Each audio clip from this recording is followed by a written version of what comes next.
यामिनी जायसवाल? मतलब जिसकी तुम बात कर रहे हो वो मालवीय फैमिली के कुलपति की बेटी और गर्मा की बुआ की फैमिली है। बॉडीगार्ड्स के नेता ने सिर हिलाया। शान सोनी ने एक नजर वहां मौजूद गर्मा के दादाजी को देखा जो यामिनी के पिता थे और मालवीय फैमिली के कुलपति। तो उस बेकार दामाद के साथ क्या गलत है? शान ने दूसरी तरफ घूमते हुए उस नेता से पूछा। बॉडीगार्ड्स के नेता ने कहा, माया ने 3 साल पहले उस दामाद से शादी की थी। यह बात मालवीय फैमिली के कानों तक फैल गई थी। हालांकि उसके बारे में ज्यादा खबर नहीं थी, लेकिन यह था कि वो बेकार दामाद था। लेकिन आज वो बेकार दामाद ही था जिसने हमें एक ही हमले में हरा दिया। यंग शान ने एक दिलचस्प अभिव्यक्ति का खुलासा किया। उसके पैर एक साथ मुड़े हुए थे और उसकी उंगलियां उसकी जांघों पर टिकी हुई थी। उसने कहा, तुम लोग एक कचरे के ढेर से भी नहीं निपट सकते हो। ऐसा लगता है कि अब मुझे इसे खुद ही करना होगा। यह सुनकर कि यंग गुरु शान अब खुद एक चाल चलने वाला था, बॉडीगार्ड्स के नेता को सुखद आश्चर्य हुआ। उसने देखा कि शान काफी शांत लग रहा था और वो जानता था कि जब भी वो शांत लगता था तब उसके अंदर कोई खतरनाक योजना जन्म ले रही होती थी। वो समझ गया कि शान अब कुछ ऐसा करने वाला है जो किसी ने सोचा भी नहीं होगा। और इन सब में एक बात तो उसे साफ नजर आ रही थी। उसने मन ही मन सोचा कि कार्तिक निश्चित रूप से मरने वाला था। भविष्य में जब गर्मा मालवीय और मेरी शादी होगी तो आपकी मालवीय फैमिली मेरी भूत असुरी कम्युनिटी को कुछ रिसोर्सेज वितरित करेगा। आखिरकार आपकी ये गर्मा मालवीय बहुत ज्यादा आज्ञाकारी नहीं है और इसकी इस हरकत की कीमत आप लोगों को चुकानी ही होगी। समझ गए ना? गर्मा के दादाजी ने धीरे से अपना सिर हिला दिया। शान ने फिर बॉडीगार्ड्स के नेता से कहा, और आप मेरे अगले आदेश का इंतजार करें। बॉडीगार्ड्स के हाव भाव थोड़े बदल गए, लेकिन वो यंग गुरु शान को खुश करने के लिए केवल अपना सिर जोर से हिला सका। ऐसा लग रहा था कि मालवीय फैमिली अनिवार्य रूप से भूत असुरी कम्युनिटी द्वारा खा लिया जाएगा। जब यंग गुरु शान मालवीय फैमिली के कुछ बॉडीगार्ड्स को किशोर जायसवाल के विला में ले गया तो कार्तिक और माया दोनों वहां मौजूद थे। एक धमाके के साथ विला का दरवाजा खटखटाया गया और धड़ाम से वो खुल गया। मालवीय फैमिली के बॉडीगार्ड्स सम्मानजनक रवैये के साथ दरवाजे के दोनों ओर खड़े थे। वो थोड़ा झुके और शान सोनी को दरवाजे से ऐसे अंदर ले गए जैसे वे किसी सम्राट का स्वागत कर रहे हों। कार्तिक और अन्य लोगों ने शान सोनी को इतने भव्य तरीके से प्रकट होते हुए देखा तो उनके होश उड़ गए। शान सोनी ने अपना सिर ऊंचा करके लिविंग रूम की ओर देखा।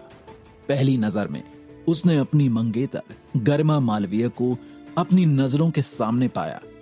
जैसे ही वो कुछ बोलने वाला था कि उसकी नजर माया पर पड़ी, जो गर्मा मालवीय के एकदम पास खड़ी थी, और उसे देखते ही उसकी आंखें तुरंत चमक उठी। गर्मा मालवीय भी एक दुर्लभ सुंदरता थी, लेकिन माया तो उससे कहीं ज्यादा बेहतर थी और गर्मा का निखार भी खिल उठा था जब वो माया के साथ थी। इस तरह की लड़की ने तुरंत यंग गुरु शान के अंदर उस स्त्री को जीतने की इच्छा जगा दी। ये भूत असुरी कम्युनिटी के युवा गुरु हैं शान सोनी। मालवीय फैमिली की युवती मिस गर्मा मालवीय, कृपया हमारे पीछे आएं और हमारे साथ वापस नागपुर चलें, क्योंकि अगर यंग गुरु शान क्रोधित हो गए तो पूरी मालवीय फैमिली को भूत असुरी कम्युनिटी का क्रोध सहना पड़ेगा। बॉडीगार्ड्स के नेता ने गहरी आवाज में कहा। यह चेतावनी भी थी और चुनौती भी। गर्मा मालवीय ने घबराहट से शान सोनी को देखा और उसने अवचेतन रूप से डर महसूस किया।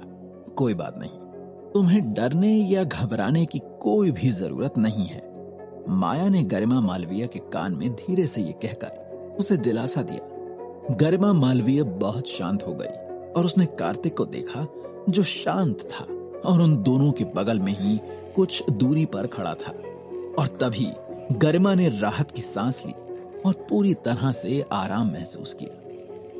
यंग गुरु शान, मैंने पहले ही कहा है कि मैं तुमसे शादी नहीं करूंगी। शान सोनी ने अपने होठों को घुमाया और कहा, देखो, मुझे और मत उकसाओ गरिमा, क्योंकि मैं अब खुद तुम्हें ले जाने के लिए यहां आ चुका हूं। तुम्हें मेरे साथ वापस आना ही होगा। मेरे आदेशों की अवहेलना करने के बारे में सोचना भी मत। गरिमा मालवीय ने शान सोनी के ठंडे भाव को देखा और अपने लाल होठों को धीरे से डर में काटा। बहुत कोशिश कर रही थी कि ना डरे, लेकिन वो चाहकर भी खुद को डरने से या भयभीत महसूस करने से रोक नहीं पा रही थी। शान सोनी अपनी मंगेतर गरिमा मालवीय से संतुष्ट था, लेकिन वो भयभीत कर देने वाला भाव जल्दी से माया की ओर मुड़ गया। वो धीरे धीरे माया के सामने चलकर आया और उसके सामने आकर खड़ा हो गया। उसने माया को ऊपर से नीचे तक देखा और कहा, जायसवाल फैमिली को मालवीय फैमिली का रिश्तेदार भी माना जाता है।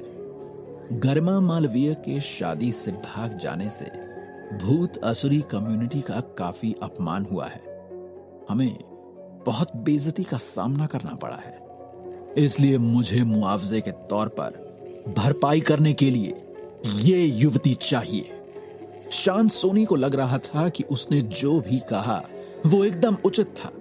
उसने अपने होंठ चाटे और लालच से माया की ओर देखा। सबने हैरत में शान सोनी को देखा, जो माया के ठीक सामने खड़ा था, और उसने सिर्फ माया को देखा। उसे इस असाधारण सुंदरता को किसी भी कीमत पर पाना ही था, जो गरिमा मालवीय से भी अधिक उत्कृष्ट थी। गरिमा मालवीय ने देखा कि शान सोनी ने सच में अपने शैतानी पंजे को माया की ओर बढ़ाया और वो तुरंत चिल्लाई, युवा गुरु शान, बहुत ज्यादा हो रहा है ये। अपनी हद पार करने की कोशिश भी मत करना। वो मेरी कजन बहन है। ओह, तो ये तुम्हारी कजन बहन है? ये तो और भी अच्छा है। भविष्य में तुम दोनों बहनें एक साथ मेरी सेवा करोगी। शान सोनी मजाक में हंस पड़ा।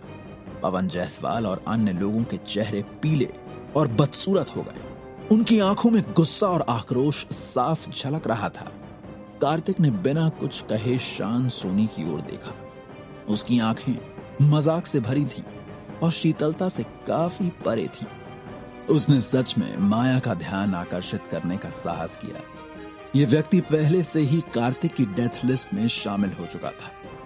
गरिमा मालवीय और उसकी इस खूबसूरत कजन बहन को अपने साथ ले चलो। मैं अब और इंतजार नहीं कर सकता। शान सोनी ने तत्काल अपने बॉडीगार्ड्स को आदेश दिया। हालांकि जिस बात ने उसे उत्सुक कर दिया वो ये थी कि उसके पीछे के बॉडीगार्ड बिल्कुल भी नहीं हिले, या यूं कहें कि उन्होंने हिलने डुलने की जरा भी हिम्मत नहीं की। तुम लोग सब खड़े खड़े देख क्या रहे हो? मेरी कहीं बात समझ में नहीं आई क्या? शान सोनी ने उन सभी को डांटा, लेकिन मालवीय फैमिली के लोगों ने सच में उसकी एक नहीं सुनी। युवा गुरु शान, ये जायसवाल फैमिली का वही दामाद है जिसके बारे में मैंने आपको बताया था। बॉडीगार्ड्स के नेता ने कार्तिक की ओर इशारा किया और उसका चेहरा डर से भरा हुआ था। शान सोनी ने कार्तिक को देखा। उसकी आंखें तिरस्कार से भरी थीं। तुम जायसवाल फैमिली के वो निकम्मे दामाद हो, है ना? मैंने तुम्हारी पत्नी के लिए एक कल्पना की है। तुम्हें कोई आपत्ति नहीं होनी चाहिए, है ना? शान सोनी ने कार्तिक को नीचता से देखा। कार्तिक ने अपनी पलकें थोड़ी सी ऊपर उठाई और ठंडे स्वर में कहा, क्या तुमने एक वाक्य के बारे में सुना है? कौन सा वाक्य? यदि स्वर्ग का कोई मार्ग है तो आप उस पर चलना नहीं चाहते, लेकिन यदि नरक का कोई द्वार नहीं है तो आप स्वयं आकर उसे बनाने में जुट जाते हैं। तुम अपने जैसे बेवकूफों के बारे में बात कर रहे हो। शान सोनी गुस्से में था। उसका चेहरा बेहद उदास था। उसने कार्तिक का कॉलर पकड़ा और उसे धमकी दी, क्या तुम जानते भी हो कि मैं कौन हूं? मैं भूत असुरी कम्युनिटी का युवा स्वामी हूं और तुम सिर्फ एक बेकार दामाद हो। ये तो तुम्हारे लिए किस्मत की बात है कि मैंने तुम्हारी पत्नी को अपने जीवन में जगह देने का फैसला किया है। जब गरिमा मालवीय ने यह दृश्य देखा तो उसने उत्सुकता से अपनी मुट्ठी बांध ली। अगर कार्तिक शान सोनी को नहीं रोक पाता तो वो निश्चित रूप से शान सोनी के साथ जाने का चुनाव करती। वो माया को खतरे में नहीं पड़ने दे सकती थी। पवन जायसवाल, यामिनी जायसवाल और अन्य सभी घबराए हुए थे। विरोधी जो उनके सामने खड़ा था वो भूत असुरी कम्युनिटी का युवा गुरु था और वो नहीं जानते थे कि अब कार्तिक उसके साथ कैसे व्यवहार करने वाला था। कार्तिक ने शान सोनी को शांत भाव से देखा। उसने प्रतिद्वंदी की कलाई पकड़ ली और उसे एक किनारे की ओर खींच लिया। शान सोनी दर्द से चिल्लाया और कांपते हुए उसने अपना हाथ छोड़ दिया जिससे उसने कार्तिक का कॉलर पकड़ा हुआ था। कार्तिक ने अपना हाथ थोड़ा थोड़ा करके दूर किया। उसके पास विरोध करने की पावर नहीं थी। मेरे पास बस इतना ही है, किडनी की कमी है ना? कार्तिक ने मजाक किया। शान सोनी को दूर धकेलते हुए कार्तिक माया और गरिमा मालवीय के पास पहुंच गया और उसने कहा, मैं तुम्हें एक और सिर्फ एक ही ऑप्शन दूंगा। गरिमा से अपनी शादी रद्द करो और यहां से निकल जाओ। शान सोनी ने अपनी दर्द भरी कलाई पकड़ ली और कहा, बस एक ऑप्शन? क्या तुम्हें लगता है कि मैं बेवकूफ हूं? हाँ, बिल्कुल सही समझा तुमने। वाह, तुमने तो एक बार में मेरी कही बात समझ ली। कार्तिक ने शरारती मुस्कान के साथ कहा। शान सोनी का चेहरा हरा हो गया और उसके भाव उग्र हो गए। उसके साथ इस तरह का खिलवाड़ करने की कभी किसी की हिम्मत नहीं हुई थी। जब मालवीय फैमिली के बॉडीगार्ड्स ने कार्तिक को शान सोनी को इस तरह अपमानित करते देखा तो उनके हाव भाव बदल गए और उन्होंने उसका तिरस्कार किया। उन्होंने भागने और उससे बदला लेने का नाटक किया। शान सोनी ने उन बॉडीगार्ड्स को रोक दिया जो हमला करने वाले थे। उसने क्रूर तरीके से कहा, तुम लोग सब वहीं रुक जाओ। मैं खुद एक कदम उठाऊंगा और इस नासमझ को बताऊंगा कि एक सच्चा स्पेशलिस्ट क्या होता है। क्या करेगा शान सोनी अब कार्तिक के साथ? क्या कार्तिक उससे लड़कर उसे हरा देगा या हमेशा हमेशा के लिए अपनी माया को खो देगा?